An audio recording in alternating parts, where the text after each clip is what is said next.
salita ng katotohanan na may halong pag-ibig. Bring all the glory to God. Ito ang programa na kung saan mamumulat sana ang iyong mata sa isang katotohanan sa huling panahon. Magandang morning sa lahat ng followers, subscribers sa channel na ito. Maraming salamat sa pag-sponsor ng data, especially kay Engineer Missy Sixon at sa kanyang tagapagligtas na walang iba kundi si Jenicel Sibayan, si Undersecretary. Maraming salamat sa pag-sponsor ng data. Ngayon, ma-shift muna tayo sa ating subject kasi papalapit na ang araw ng mga puso. Sabi nga nila araw daw ng mga puson, pero puso talaga yan ang ibig sabihin, araw ng mga puso. Ini-insert lang ng mga loko-loko ang araw ng mga puson kasi may gusto silang palabasin. So sa umagang ito, mayroon akong ibigay sa inyo na aking paniniwala patungkol sa araw ng mga puso. Kasi ano yan kumbaga hindi mo na matanggal-tanggal sa mundo ng tao talaga kasi di wish ng desire nila na mahalin sila at saka magmahal. So ang nangyayari noon, ang mundo gumawa ng isang event yearly na maglagay sila dyan. Ganun talaga kasi ang tao tayo mga tao, mayroon tayong behavior na gusto tayong magmahal ng kapwa, especially sa opposite sex. So dahil hindi mo naman masisisi ang tao na magmahal siya kasi nga nilalang tayo ng Diyos na mapagmahal mismo. So tayo bilang created being nilikha mula sa pagmamahal ng Diyos, naturalmente makaramdam din tayo ng pagmamahal din sa iba. So ito ngayong ginawa ng mundo, yung Valentine's Day, kung sa ating mga lingwahe sa araw ng mga puso. Ang problema na kasi ganito, ang pagkaintindi kasi ng totoo talaga sa araw ng mga puso, ganito yan Ang araw ng mga puso, sineselebrate ng both parties. May kinalaman ito sa isang pagmamahal na eros kumbaga. Kasi ang love, pagkaalam ko, may tatlong differentiate ang love. Sa English kasi pag sinabi mong love na yan. Pero sa ibang language, lalo na sa Greek, pag sinabi mong love, may tatlo silang tinutukoy. Mayroong phileo, yung love na yan, Greek yan phileo. Ang love na yan is more on friendships. Yan ang love. Mayroon din namang eros, yung love na yan, patungkol na naman dun sa mag-asawa na mayroon na involved na sexual activities. Tsaka yung may isa pa ron na pagmamahal, may isa pa rin doon na pagmamahal na tinatawag nilang agape. Yung agape naman, divine love yan, yung pagmamahal mo sa Diyos. So pag sinabi mong love, may phileo, yung pagmamahal ng kaibigan, pangkaibigan, friendship. Meron namang eros, pagmamahal na opposite sex yung both party. Saka meron namang agape, divine love. So yung Valentine's Day, hindi yan celebration ng phileo, ng friendship na pagmamahal. Hindi rin yan celebration ng divine love. More yan nakafocus sa erotic, sa eros yan. Kaya nga, mayroong nangyayaring misunderstanding about sa Valentine's Day. Kasi ganito, Happy Valentine's Day, araw ng mga puso. Ngayon, dahil yan ay araw ng mga puso, isi-celebrate nyo sa araw na yan, na February 14, yung araw ng mga puso. Di ba kasi araw ng mga puso? Minsan din ako marunong magtagalog kasi lumalabas na ang lingwahe ko ng pagiging Ilonggo. Pero kasi common sense, brad, sis. Pag sinabi mong araw ng mga puso, isi-celebrate mo sa February 14, yearly, ang inyong puso nyong dalawa na nagmahalan kayo. Dapat sana dumating ang February 14, I-celebrate nyo yung first time na nag-meet kayong dalawa, and then i-celebrate nyo doon sa restaurant, punta kayo doon, umorder kayo ng masarap na pagkain, isda, bulalo, yung masarap, nasi-celebrate ka kasi. Kaya nga sa mga restaurant, maraming mga drawing na mga puso, minsan may mga balon na nakabitin, mga heart yan, kulay red, kasi araw ng mga puso yan. Tapos punta ka manood ng sine, dalawa, manunood kayo ng mga love story, kasi nga araw ng mga puso. Di ba? Yun ang tama sana na pag-celebrate sa araw ng mga puso. Na both of you, i-celebrate nyo yung araw na nagkakilala kayong dalawa sa February 14. And then, alam nyo, sa kainan, kung anong maisipan nyo na walang involved na sexual activity. Walang involved na premarital sex, na hindi pa kayo kasal. Wala sanang ganun eh. Ang tawag doon sa Christian term, healthy relationships, na i-celebrate nyo ang, kasi hindi mo na ma-denayan na kahit baptist ka, born again ka, pagdating ng February 14, nag-celebrate ka talaga. Kasi as a human nature, i-celebrate mo naman, hindi yung araw, hindi ang February 14, kundi nakisabay ka, dahil yan araw ng mga puso, yan ang celebration ng mundo. So pwede mo yan i-celebrate na both sa may relasyon ka, kumain kayo sa labas, manood ng sine, di ba? Kundi kaya maglakbay-lakbay kayo sa mall, magkwentuhan kayo, pag-usapan nyo yung mga pangarap nyo sa buhay. Pag nagkatuluyan kayo, ilan ba yung anak mo, gusto mo 8, gusto mo naman 1, gusto mo 3 lang, mga ganyan.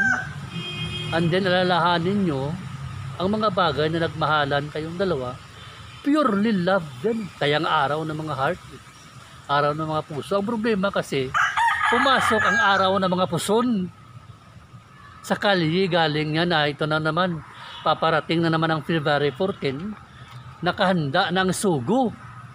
Hindi na yan araw ng mga puso, kasi nga pag dumating ang February 14 at kayong mag-boyfriend at girlfriend, nagpaplano kayo na pumasok sa sugo para doon i-celebrate ang araw ng mga puso, hindi kayo nagsiselebrate ng araw ng mga puso.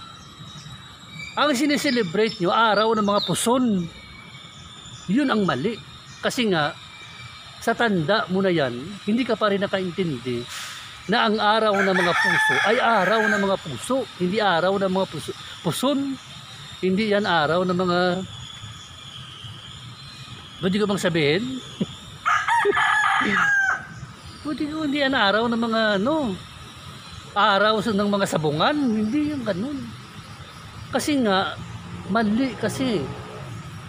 Para bang naging ordinary na, kasi alam yung totoo ilabas na natin ang Diyos sa usapan natin. Pagdating sa premarital sex, out muna si Lord. Ilagay natin na, Lord, labas ka muna dito, mag-uusap lang kami. Kasi nga, ipikit mo muna ang mata mo, pag-usapan na namin ang premarital sex. Ang premarital sex, ganito lang. Yung nag-sex kayong dalawa, outside in the boundary of marriage, hindi kayo kasal, nag-sex kayong dalawa. Ang tawag doon, bago kayo ikinasal, nag-honeymoon na kayong dalawa. Mali yun. Sa part ng babae, talo siya. Ganito lang kasi, kapag ang babae, ang kanyang virginity, in-offer niya sa kanyang boyfriend, which is wrong. Kasi tandaan mo, ang certainty, ang assurances, na pag ang iyong virginity, i-offer mo, ibigay mo yun doon, na parang nagbibigay ka lang ng soft drinks sa boyfriend mo para iregalo mo dahil araw ng mga puso. Sa tanda mo na yan, hindi ka nakaintindi kung araw ng mga puso. Pag ibinigay mo na ang iyong virginity, araw na ng mga puson yan.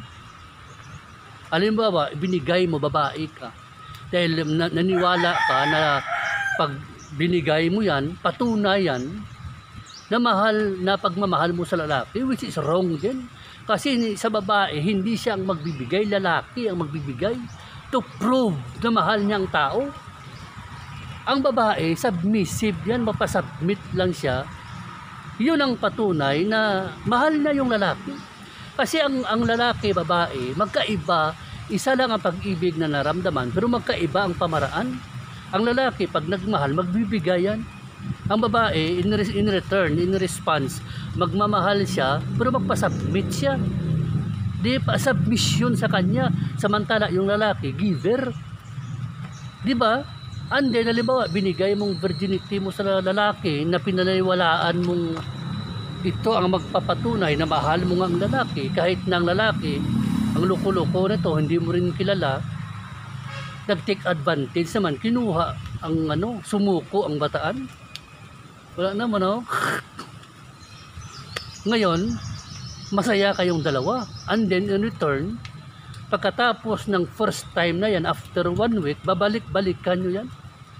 And then next month, ganun pa rin. Magkukommit kayo as regular basis ng sexual activity sa bed. Kasi huwag ka maniwala ng babae pag naibigay na niya ang kanyang virginity sa isang lalaki. And then, ng lalaki nakuha siya, magtatagal yan ng 4 to 5 taon, 6 na taon, maghihiwala yan. Kasi pagsasawaan na siya ng boys eh. Lalo na, yung pinag-uusapan kasi natin dito, lalaki. Kapag the moment na naibigay mo na sa lalaki ang iyong virginity, i-expect mo na nga later on, iiwan ka. Pero, magiging regular basis ng sexual activities.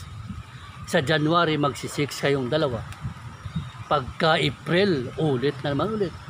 Andin dumating yung panahon, nagli-level up ang desire yung dalawa. Kasi nga, hindi ka na nga virgin. So, ano pang iangas mo? Regular na yan. Either by weekly, everyday, until dumating ang panahon na ang lalaki magsawa sa'yo, iwan ka. So, ang talo dyan, babae. Kasi ang lalaki, may kinuha sa'yo, iniwan ka, walang nawala sa kanya. Maliban na lang siguro ang respeto mo sa tarantado. Respeto mo sa lalaki na to, nag-take advantage, iniwan ka. So, anong mangyayari ikaw? Masasaktan ka, iiyak ka.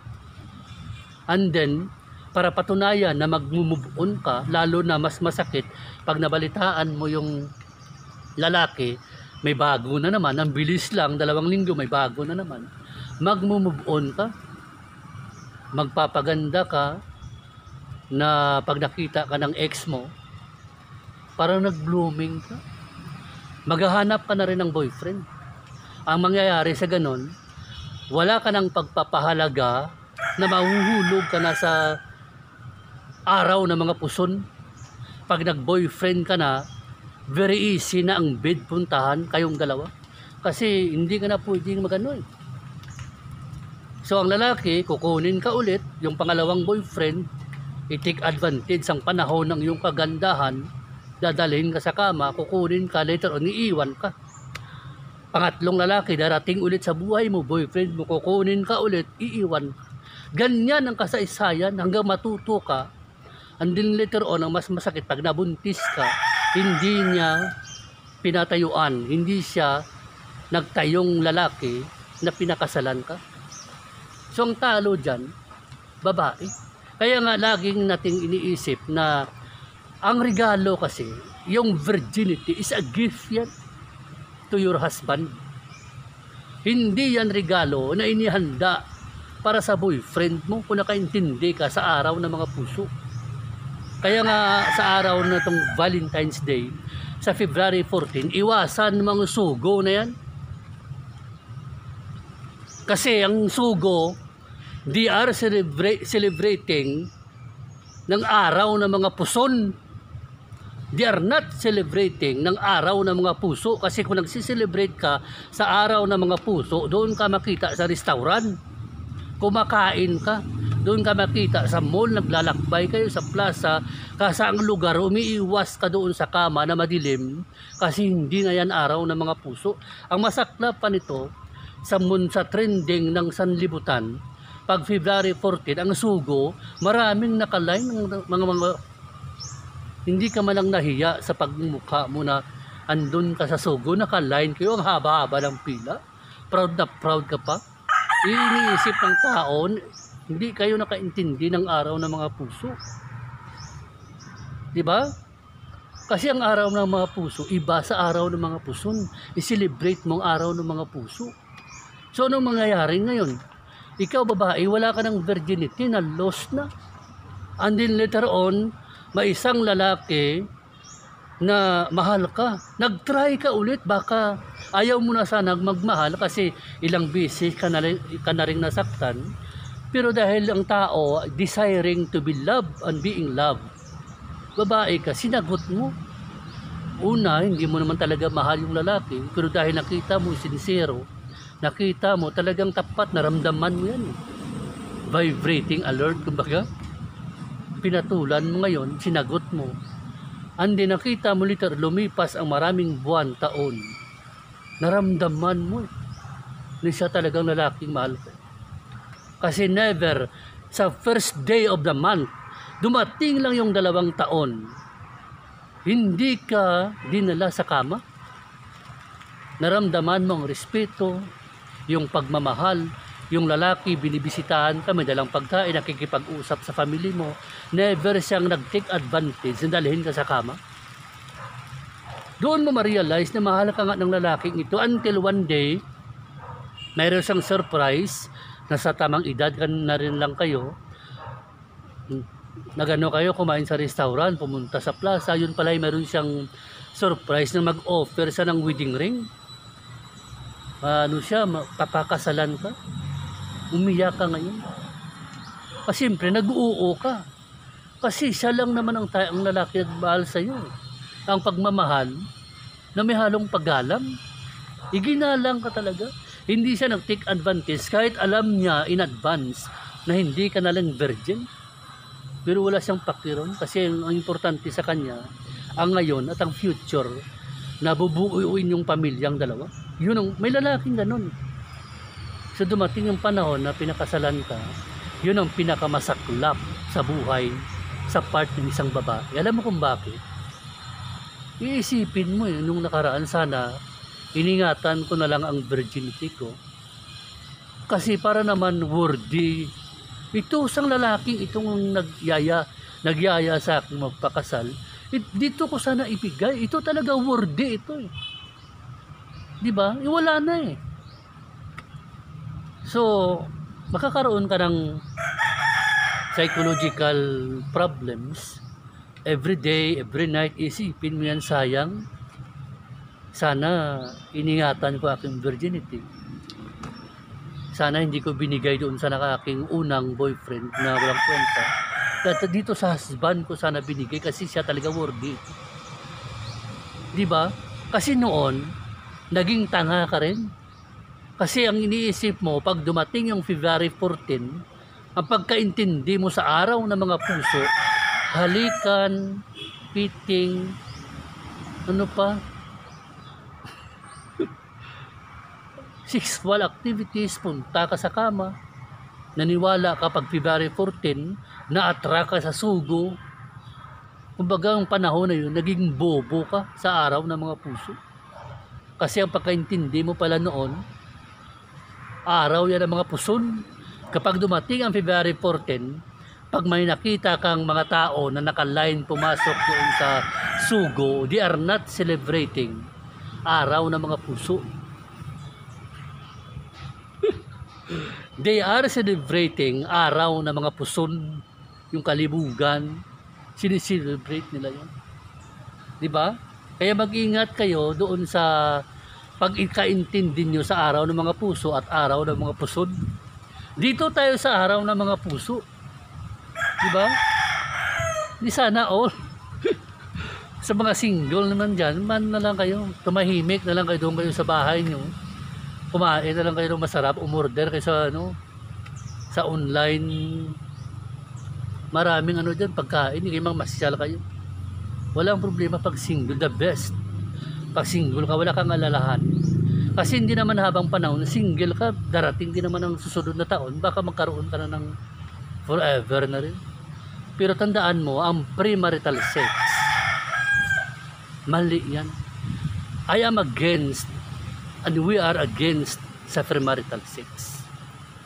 Na ikakasal ka, kasi ang na mag-sex ka bago pa ang kasal, kasi ang sex, hindi mali yan. I will tell you the truth, brother and sister, na ang sex, design ni Lord for pleasure. Pero, may boundary yan. Doon na yan para sa kasal. Pag ikinasal ka na, doon ka na. Mag-enjoy hanggang magdamag. Pero yung hindi ka pa kasal, hindi ka pwede dyan. Di ba? Kaya nga sabi, ang premarital sex, hindi dapat kinukomit na mag-boyfriend at girlfriend dyan. Pero dahil yun ang trending sa panahon ngayon, wala na rin ang taong wisdom kung paano ma-determine at ma-detect kung ang pagkaiba ng araw ng mga puso at araw ng mga puson. Ano bang length, ano ba ang kinalaman ng sugo sa araw ng mga puso? Kasi itong sugo, tarantado rin mga to. Pag dumating February 14, nag-a-attract sexual activities ang kanilang ginagamit lang araw ng mga puso para ipahamak yung parang ganito lang yan eh. Ang araw ng mga puso, turuan kita kung paano mo i-celebrate. Ang araw ng mga puso, lagi mong tandaan ito. Huwag yung sa ilalim. Ito, araw ng mga puso, i-celebrate mo. Lumabas ka, mag-enjoy ka, upon sa iyong mahal sa buhay, minahal mo. Yung boyfriend mo, girlfriend mo, magkain kayo dun sa restaurant, tapos uwi kayo nun. Bigyan mong goodbye kiss, ayos. Di ba ganun? Huwag na kayong pumasok dyan sa sugo, pumasok sa kwarto, mag-commit, pagkasala ka lang dyan. Hindi yan, mali na celebration. Parang ganito lang, bago tayo mag-end. Ang government nag-design para makontrol ang pagdami ng populasyon. So, nag-design sila, gumawa sila ng mga pills para ma-prevent ang pagdami ng tao na hindi ka mabuntis. Mayroon ng injectable, mayroong vasectomy, mayroon namang marami. Para lang mapigilan na pagdami, mayroong kondom. Di ba? Kasi nga, tawag nga dyan, family planning, dinisign ng gobyerno. Ibig sabihin, pag sinabi mong family planning, mag-asawa kayong dalawa, mayroon kayong anak. Dapat ang anak nyo 3 lang para ma-prevent. Kaya nga planning eh. So, ibig sabihin, hindi ka pwede kung single ka, dalaga ka, hindi ka pwede mag-pills. Kung single ka naman, hindi ka pwede mag-condom. Kasi nga, ano yung family planning mo dyan? Nakisali ka sa... Diba? Kasi ang programa na yan ng gobyerno, para lang yan sa mag-asawa sana. Para lang yan sa family. Pero ikaw, binata ka, dalaga ka, sultiro, nakisali ka sa mga plano ng gobyerno, dalaga ka, mag-pills ka. Hindi para sa'yo yan, ang pills. Para hindi ka mabuntis, hindi para sa'yo yan. Para yan sa mag-asawa, para yan sa may pamilya na. Para hindi na dumami yung anak. Pero ikaw dalaga ka, bakit pakisali ka, makipils-pils ka dyan? Tapos magdala ka pa ng kondom. Diba? Hindi pwede sanang ganun. Ikaso, gusto mong makisali, o sige, sumali ka. Hindi ka naman pigilan kasi ano yan eh. Nasa iyo na yan, hindi mo naman control ang tao eh. So ang sa atin lang ganito. Sa pagdating ng February 14, kahit na mga most of Christian, di naman na naniniwala sa mga ganyan. Pero dahil may puso rin kung minsan ang tao, nakikipag-celebrate din may mga Kristiyano na pag February 14 naglalakbay, healthy relationship kain sa labas. Huwag kayong pumasok sa sugo. Kahit kung gusto nyong pumasok, wala akong pakialam doon. Bahala kayo dyan. Pero basta tandaan nyo lang, ang araw na mga puso, never commit a premarital sex. huwag kang mag-commit ng sexual activities. Dahil hindi yan para sa ganun. Huwag mong bigyan ng opportunity ulit ang kasalanan na mag-commit ka ng mali sa harapan ni Lord para lang dahil sa na yan. Huwag sana. So, ang araw ng mga puso ay araw ng mga puso, hindi araw ng mga puso. So, yan ay ko lang, opinion, sinabi ko lang kasi alam mo, although na ang expertise ko, personal, Calvinism, pero ang legit ko talaga na expertise na legit, premarital sex. Thesis ko yan nung nag-aaral ako doon sa Bible College. Yun ang aking thesis, premarital sex. Kaya alam ko ang weakness ng lalaki, alam ko ang weakness ng babae. Kasi nagkaroon ako ng interview dati sa mga babae na maagang nabuntis. Sa mga babae, sa mga lalaki na maaga naging ama, naging irresponsable, walang trabaho. So ito lang tandaan nyo, sa araw ng mga puso, dapat walang mabubuntis. Bakit nabuntis ka? Kasi araw ng mga puso, yan eh. Bakit tumipas ang maraming buwan? Nabuntis ka, bakit? Kasi ang sinelebrate mo, hindi araw ng mga puso. Ang sinelebrate mo, araw ng mga puson, kaya nagbuntis ka. Araw ng mga puso dapat. Di ba? Okay? So maraming salamat. Nawa ay makapagbigay ng kunting kaalaman ng aking opinion na usapang kalye. Na iwasan nyo ang sugo, huwag kayong mag-commit ng fornication, huwag kayong pumasok sa isang activities na alam nyong immoral by heart and by faith. Yan ang buhay Kristiyano, dapat meron kang pagpipigil. Pero sa mag-asawa, ano na yan? Ang February 14, automatic na yan, na araw ng mga puson yan. Sa mag-asawa lang talaga yan. So maraming salamat mga brother and sister. To God be the glory alone.